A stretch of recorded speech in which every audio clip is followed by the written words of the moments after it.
हाँ, ये प्रश्न जो एसएससी सीजीएल टीयर 2 12/4/2015 को पूछा हुआ है। एक बर्तन में 20 लीटर एसिड है, उसमें से 4 लीटर एसिड निकालकर उसके स्थान पर उतनी ही मात्रा में पानी भर दिया जाता है। फिर उसमें से 4 लीटर मिश्रण निकाल दिया जाता है और बर्तन में उतनी ही मात्रा में पानी भर दिया जाता है। तो बर्तन में बचे एसिड की मात्रा और प्रारंभ में भरे एसिड की मात्रा का अनुपात क्या होगा।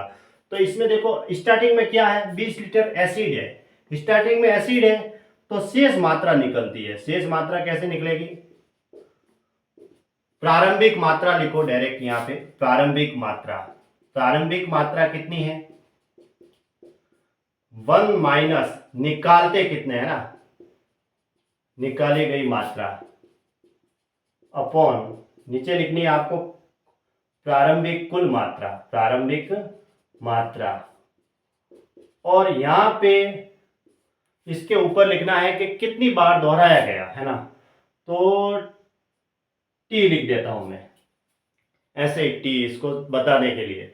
देखो शेष मात्रा आएगी, अगर स्टार्टिंग में बर्तन में क्या है, एसिड है, तो लास्ट में भी क्या आएगा, एसिड ही आएगा। अब स्टार्टिंग में देखो प्रारंभिक मात्रा है 20, 1 माइनस निकाल कितना रहे, 4 लीटर एसिड निकाल रहे हैं और उसकी जगह पानी डाल रहे हैं, यही कर रहे हैं। 4 लीटर तो एसिड निकाला और उसकी उतनी ही मात्रा में वापस क्या भर दिया, पानी। यानी 4 लीटर एसिड निकाला तो 4 लीटर पानी भर दिया। ये एक बार हुआ। उसके बाद फिर वही स्थिति और की, फिर उसमें 4 लीटर मिश्रण निकाल लिया जाता है और बर्तन में उतनी ही मात्रा में पानी भर दिया जाता है। फिर से वापस 4 लीटर निकाला और उसकी जगह पानी भर दिया। ऐसा उन्होंने 2 बार किया। तो 2 बार किया तो देखो निकाल कितना रहे हैं, 4 लीटर।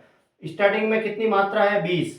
और ये प्रक्रिया 2 बार की गई तो 2 बार लिखेंगे। अगर ये प्रक्रिया 3 बार होती तो 3 बार लिखते हैं। यहाँ 2 बार किया गया, पहले 4 लीटर एसिड निकाला, फिर 4 लीटर पानी डाल दिया, फिर वापस 4 लीटर मिश्रण निकाल दिया, फिर 4 लीटर पानी डाल दिया। अब बताओ शेष मात्रा जो एसिड की है वो कितनी रहेगी।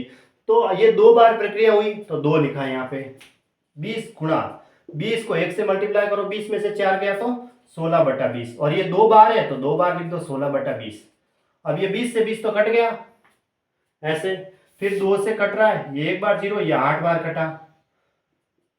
ठीक है, फिर 16 को 8 से मल्टीप्लाई कर दो, 128/10, यानी कि कितना आया, 12.8। यूं एक अंक के बाद दशमलव लगा दो। तो अब कह रहा है बर्तन में बचे एसिड की मात्रा, तो शेष एसिड की मात्रा, शेष एसिड, फिर बर्तन में बचे एसिड की मात्रा और प्रारंभ में भरे एसिड की मात्रा। ये कह रहा था प्रारंभ में भरे एसिड की मात्रा, प्रारंभ में एसिड कितना था वो ये कह रहा है। शेष एसिड तो हमारे कितना बच आया, 12.8। और प्रारंभ में कितना था, प्रारंभ में था 20। ये लीटर में रहेगा क्योंकि स्टार्टिंग में क्या है, लीटर में है, 20 लीटर है। तो अब देखो ये यहाँ पे दशमलव है ना, दशमलव है तो इस पॉइंट को हटा के क्या लिखेंगे, नीचे 10 लिखेंगे, क्योंकि एक अंक के बाद दशमलव लग जाएगा। फिर देखो इनके नीचे यहाँ कुछ नहीं है तो इसको भले आप सॉल्व कर दो, इसको उल्टा करना चाहो तो उल्टा कर दो। जैसे 128/10 है और इसको उल्टा कर दो, मल्टीप्लाई का निशान लगा के 1/20। ठीक है, फिर ये सॉल्व हो जाएगा।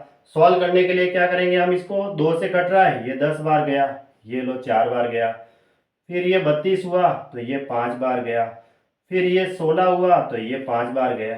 ठीक है, ऊपर तो 16 आ रहा है और नीचे क्या आ रहा है, 5 × 5 25 आ रहा है, तो 16:25 इसका आंसर हो जाएगा। ऑप्शन सी इसका राइट आंसर है। इस टाइप के प्रश्न और भी एसएससी सीजीएल में आते रहते हैं। तो ये है, ये जो निकालते हैं वो शेष मात्रा है। अगर यहाँ पे 2 बार होती है तो 2 बार, और अगर यहाँ 3 होता तो 3 बार दोहराते तो 3 लिखते हैं यहाँ पे। फिर यहाँ ये 16/20 16/20 3 बार हो जाता है ऐसे। इसमें 2 बार दोहराई गई है इसलिए यहाँ पे 2 लिखा और डबल बार आ गया बस। ये जो स्टार्टिंग में जो दे रखा है एसिड, वही वह शेष मात्रा है, वो यही आती है। शेष मात्रा निकालने के लिए ये तरीका है। ठीक है, ऐसे प्रारंभिक मात्रा 20 थी और निकाली गई मात्रा 4 निकाल रहे हैं और 4 वापस पानी भर रहे हैं, तो वो और प्रारंभिक मात्रा उसकी कितनी है, 20 ही है। इससे शेष मात्रा आएगी वो शेष एसिड की आएगी। ठीक है, ये